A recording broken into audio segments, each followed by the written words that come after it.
It is twilight in a quiet Judean garden. The air is cooling rapidly as the Sabbath approaches, carrying the faint, metallic scent of blood. Sabbath rest was over. The familiar interpretation is not entirely wrong. It is simply incomplete. The problem is that we read the story through. This detail changes how we read the resurrection story. The authorities did not merely lock a door. They staked the reputation, the honor, and the legal weight of human government on keeping Jesus in the grave. They weaponized the law against a dead man. But a seal is ultimately just a piece of dry clay. A cord is just a piece of rope. A legal warning is only as strong as the swords protecting it. The authorities knew that a seal could not defend itself against a desperate mob or a determined rescue party. So, Rome sent the swords. The fragile clay of the Roman seal was legally absolute, but it required physical force to back it up. A decree is only a piece of string and mud without swords to enforce it. And so, as the sun completely disappeared, the quiet garden was transformed into a tense military outpost. Matthew records that Pilate granted the religious leaders a custodia, a guard unit.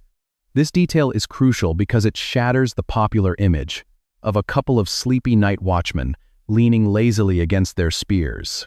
The Greek word custodia is a direct loanword from Latin military terminology, referring to a disciplined detachment of Roman soldiers. This was not an amateur operation. A Roman guard unit typically consisted of a squad of highly trained legionaries, often between 4 and 16 men. They operated in rigorous, rotating shifts to ensure maximum vigilance.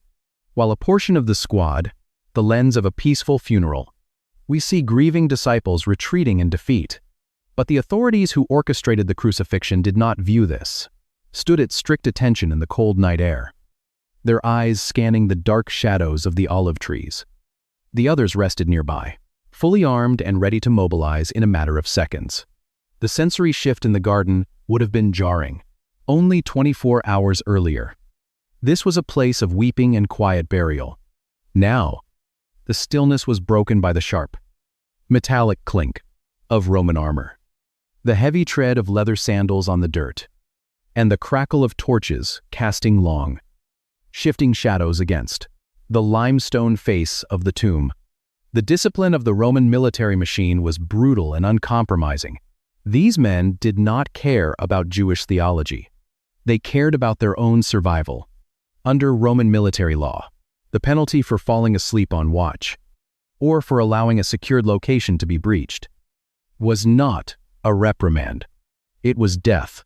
A soldier who failed his post was often stripped of his garments and burned alive or beaten to death by his own unit. These guards were intimately familiar with the cost of failure. Their own lives were now legally bound to the integrity of the seal on the tomb. They were highly motivated, heavily armed, and wide awake. Notice the profound irony playing out across the weekend. As a standard burial, they viewed it as an active, ongoing security threat. The high priests and Pharisees who had successfully manipulated Pilate on Thursday night, in the Garden of Gethsemane. Jesus had asked his closest friends to stay awake and watch with him. They failed, falling asleep out of sheer exhaustion and sorrow.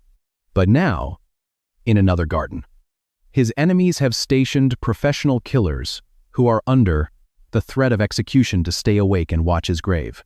Step back and look at the sheer, staggering absurdity of this scene. You have the absolute pinnacle of human power, the unbreakable seal of the emperor, the massive weight of a 2-ton stone, and the elite, lethal precision of the Roman military, all deployed to guard a single corpse. It was arguably the most heavily secured grave in the ancient world. The empire and the religious establishment had wagered their collective honor on keeping Jesus dead. The security grid was flawless. If the frightened disciples had even attempted to approach the garden, they would have been slaughtered before their hands touched the stone. The authorities had constructed the perfect defense against an external threat. But this is where the leaders made a catastrophic miscalculation. Seals, cords, heavy stones, and armed guards share one common characteristic. They are all defensive mechanisms designed to stop an intrusion from the outside. They are built to prevent someone from breaking in. But what if the threat is not coming from the outside? Executing Jesus did not go home to celebrate their victory. They were consumed by a lingering, desperate anxiety. The execution was finished. The crowds. What happens to the ultimate security grid when the breach originates from within the darkness of the cave? When Sunday morning arrived, the absolute authority of the human empire failed in a way no military manual could have ever predicted. It is just before dawn on Sunday morning. The Roman guards are still holding their perimeter, facing outward into the dark garden, their weapons ready. They are perfectly positioned to stop a grave robbery. But the disruption does not come from the shadows of the olive trees. It comes from beneath their feet. Matthew records a sudden, violent earthquake. The ground itself fractures. But this is not merely a geological event. It is a localized, cosmic shockwave. An angel of the Lord descends, clothed in a light so blinding it registers to the human eye like lightning. Watch what happens to the absolute authority of Rome in the presence of the authority of heaven. The elite legionaries' men trained to hold the line.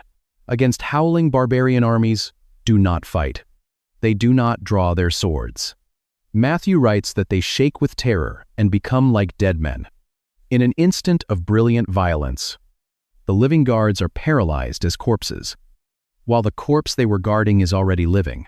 The angel steps up to the massive limestone golol. He does not carefully cut the Roman cord. He does not respectfully preserve the imperial clay. Had dispersed, and the sky had cleared. Yet the leaders were still deeply unsettled. What they demanded next reveals a startling truth. They were.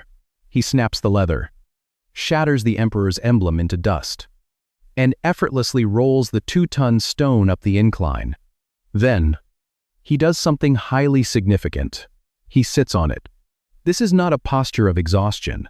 In the ancient Near East, sitting upon the weapon or the shield of a defeated enemy was the ultimate posture of victory. By sitting on the stone, the angel is actively mocking the absolute limit of human power. The empire had deployed its heaviest rock, its strictest law, and its deadliest soldiers to maintain control. Heaven flicked it away and took a seat. But here is the hidden detail that fundamentally changes the story. The angel did not roll the stone away to let Jesus out.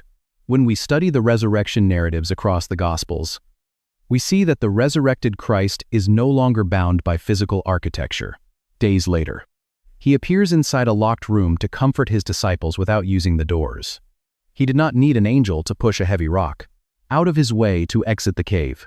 When the stone rolled back, the tomb was already empty. The linen wrappings were already lying flat, and the facecloth was neatly folded. Jesus was already gone. The stone was not rolled away to let the Savior out.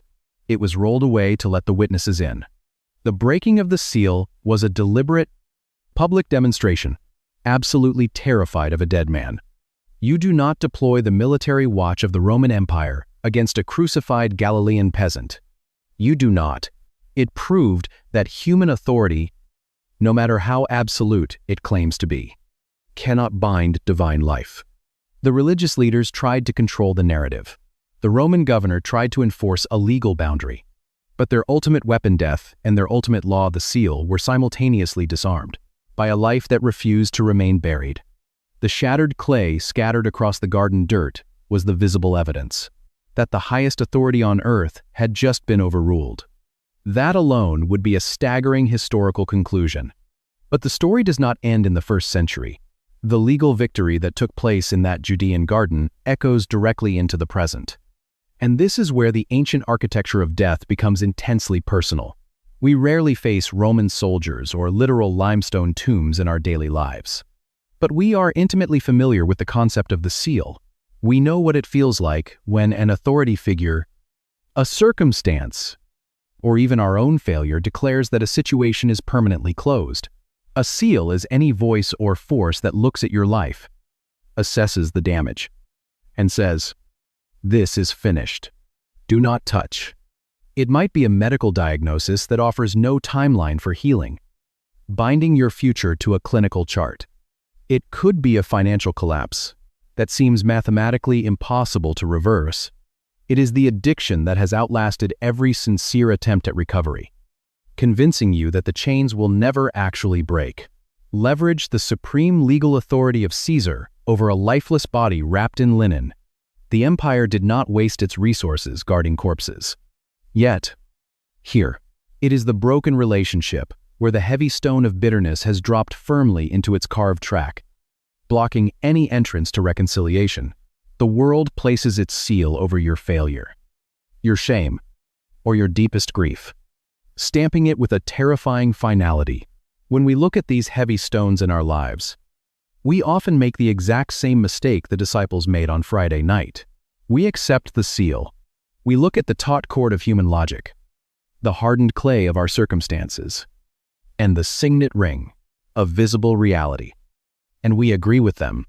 We assume the story is over because a recognized authority, a doctor, a bank, a court, or even our own internal shame has declared it over. We mistake human finality for God's finality. But the empty tomb confronts this despair with a staggering truth. The power that raised Jesus from the dead did not ask for Rome's permission to break the seal. The Spirit of God did not check the governor's legal decree before breathing life back into a crucified body. The resurrection proves that God does not negotiate with the boundaries we consider absolute. The same power that ignored the imperial seal in that Judean garden ignores the seals placed over your future, your healing, and your restoration. This is not ultimately a story. They made an unprecedented exception. They were not fighting a physical threat. They were fighting a prophesied idea. This contradiction forces us to ask about a historical event. It is a story about what you surrender to the grave prematurely. What is the pressure revealing in your own life right now? What situation have you walked away from because the world told you the stone was too heavy to move? Living in light of a broken seal requires a concrete shift in how you process suffering. It begins with honesty. You recognize the heavy stone. You name the seal placed over it, the anxiety, the trauma, the long season of waiting. You do not pretend the obstacle does not exist, and you do not rely on shallow optimism. But then, you deliberately place that human finality within the larger truth of the resurrection. You choose to believe that while the stone is entirely real, the authority claiming to keep it closed is an illusion. This does not guarantee that every stone in your life will roll away immediately. Sometimes, the heavy silence of Saturday lingers for a long, agonizing season. Sometimes the healing is a long, difficult process rather than an overnight miracle. Faith does not mean denying the reality of the grave. It means denying the authority of the seal. It means recognizing that the darkness is a place of unseen preparation, not a place of permanent defeat. And that realization reorients how we view the ultimate authority over our own lives. The deeper question: why did the highest religious and political leaders of the region go to such extreme lengths to secure this specific grave? Step back and look at the entire biblical architecture. From the very beginning, human authority has desperately tried to seal away what God intends to bring to life. We see this pattern everywhere. Pharaoh tried to seal Israel within the borders of Egypt.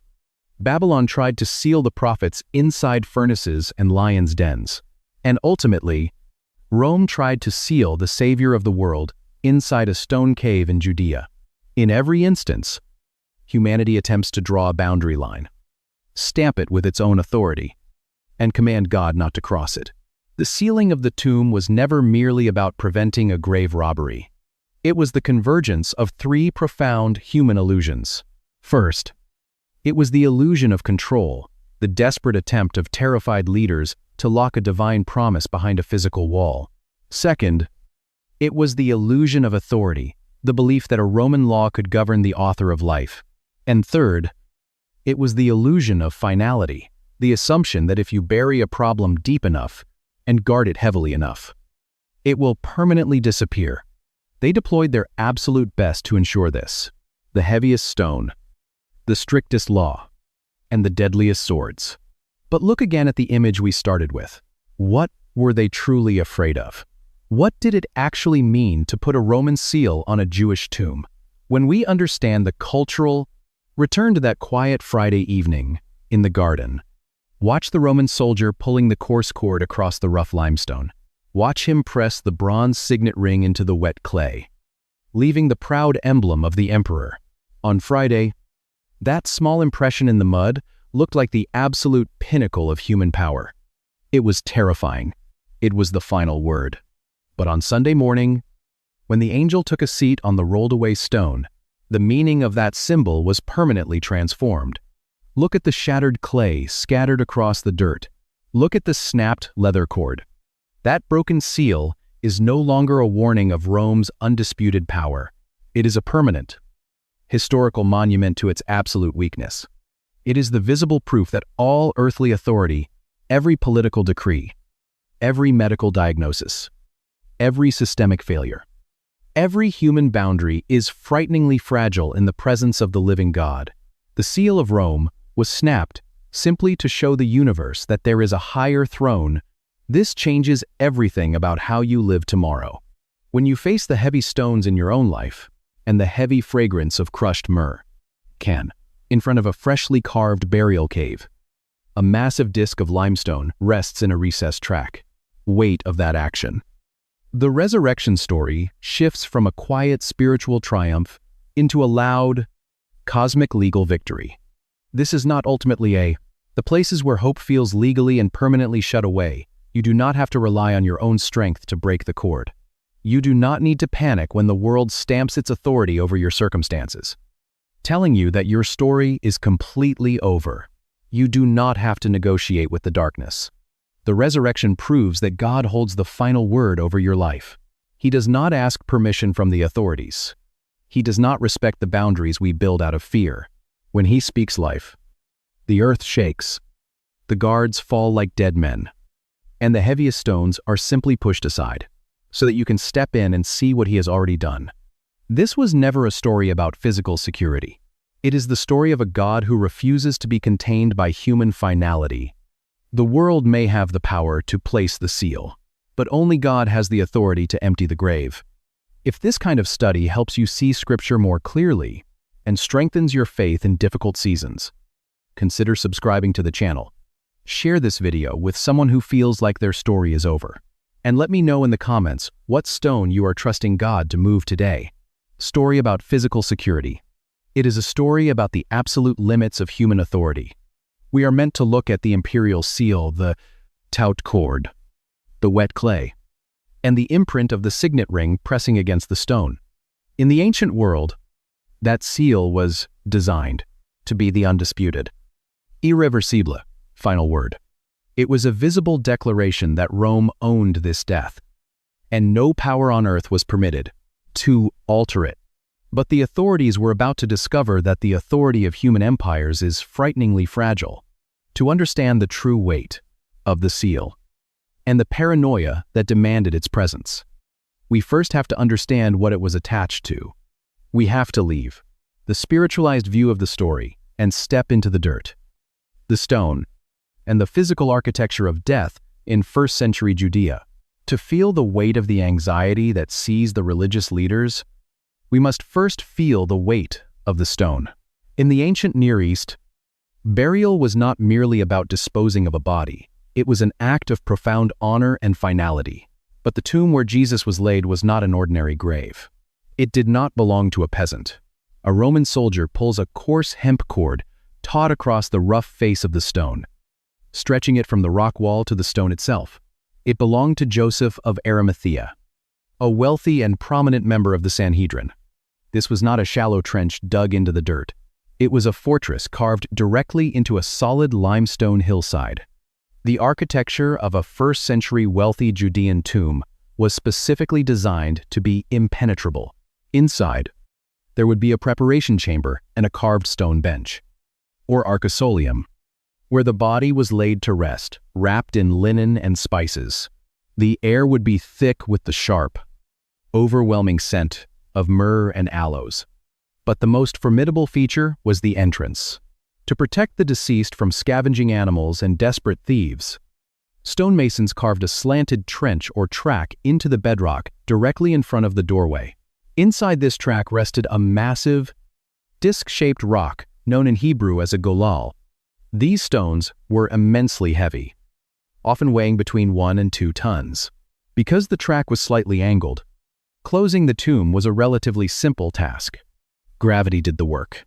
A few men could release the golal, and it would roll heavily down the incline, dropping into a central depression with a violent, echoing thud that signaled the absolute end of a life. Opening the tomb, however, was an entirely different engineering problem.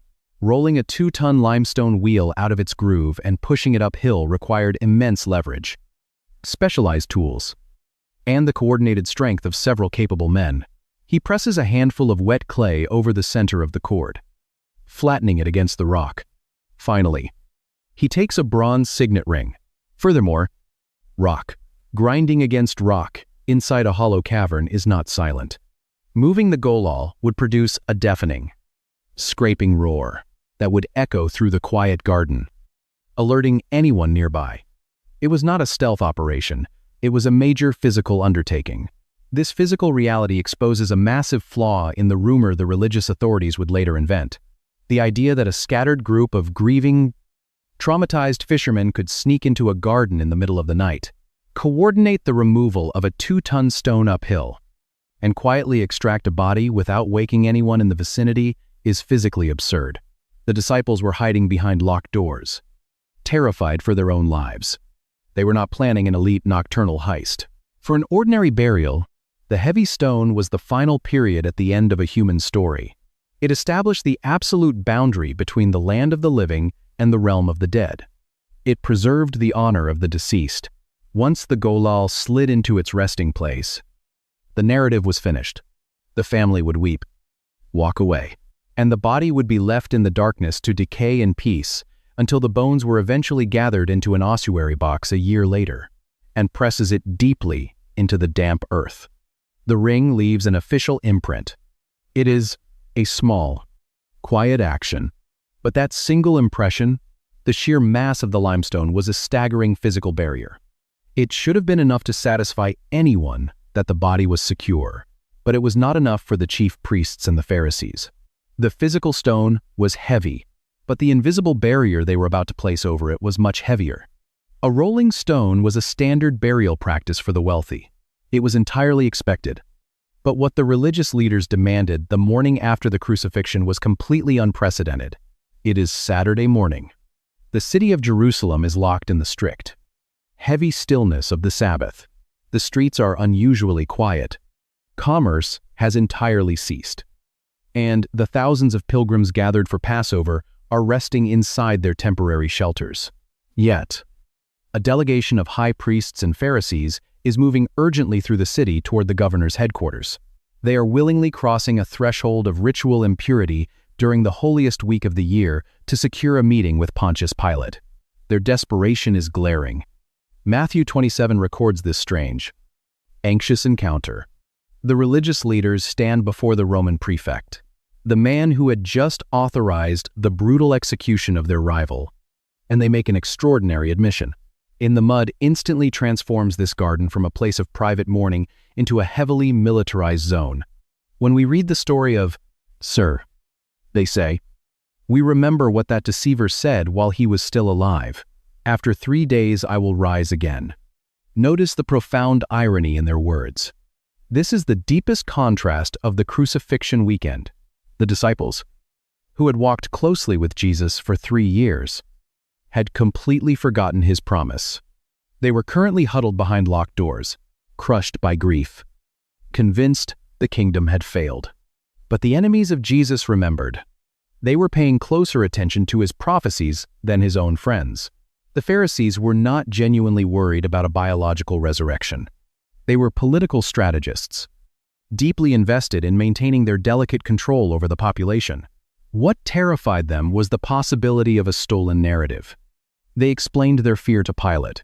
Therefore, order the tomb to be made secure until the 3rd day. Otherwise, his disciples may go and steal him away, and tell the people, he has been raised from the dead, and the last deception will be worse than the first. The authorities suddenly recognized a terrifying truth. They had successfully killed the man, but they had not killed his words. An empty tomb, even if achieved by a clumsy nocturnal deception, would be infinitely more dangerous than a living rabbi. Jesus' burial. We tend to focus on the physical stone. We assume it was simply a practical, everyday measure. A heavy rock rolled into place. A living rabbi could be discredited, debated, or eventually silenced. But a martyred leader who seemingly conquered death would ignite a religious and political fire they could never extinguish. They realized they needed to secure the grave, not to contain a dead body, but to permanently suffocate a story. Pilate listens to this anxious request. He is already exhausted by the religious disputes of this volatile province. He had washed his hands of Jesus' blood the day before. Yet, here, the Jewish leaders are again, dragging the executed carpenter back into his courtroom. Pilate has no desire for further riots, rumors, or uprisings during the crowded Passover festival. He grants their request with a short, absolute command. You have a guard of soldiers. He tells them, go. Make it as secure as you know how. Make it as secure as you know how. It is a chilling authorization. With those few words, Pilate handed the religious leaders the full, unyielding weight of the Roman military apparatus. They were no longer relying on a heavy limestone rock to keep a few frightened fishermen out. They were now deploying the absolute authority of the emperor himself. That single command from the Roman governor initiated a specific, terrifying legal procedure that would forever change the meaning of the empty tomb, to keep wild animals out of the cave and to deter common grave robbers who might try to steal the expensive burial spices. The command from Pilate was not metaphorical. It resulted in a highly specific, a physical action that transformed the burial cave from a private family tomb into the legal property of the Roman Empire. Matthew writes that the authorities went and made the tomb secure by sealing the stone and setting a guard.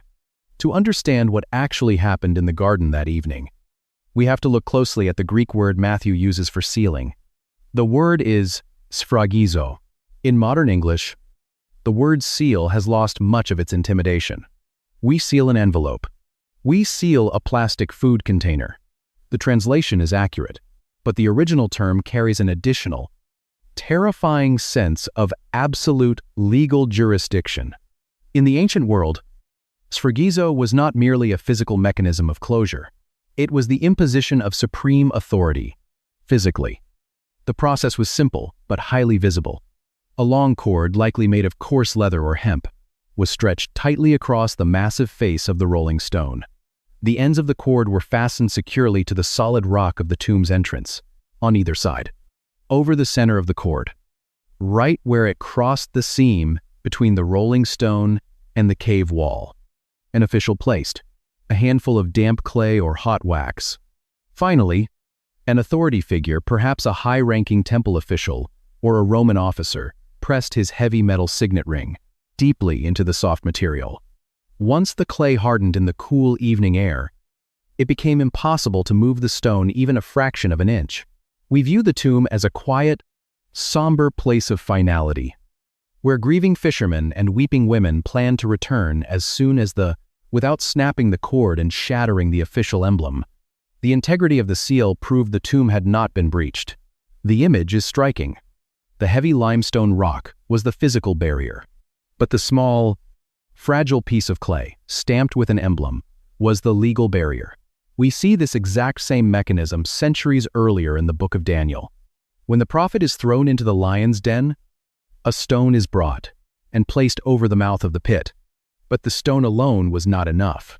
The text says the king sealed it with his own signet ring and with the rings of his nobles, so that Daniel's situation might not be changed. The seal was a declaration of finality. It meant the decree was irreversible by human hands. By stamping sphragizo onto the tomb of Jesus, the authorities were making a profound legal statement. The seal declared absolute ownership. It said to anyone who approached the garden, Rome owns this death. The empire has secured this body. Do not touch. To break that seal was not petty theft. It was an act of high treason against the empire, an offense punishable by agonizing execution. A common thief might risk moving a heavy rock to steal expensive burial spices. But no one in their right mind would risk breaking a Roman seal. The psychological barrier was infinitely heavier than the 2-ton stone. It was a guarantee of extreme violence against anyone who dared to challenge the official narrative.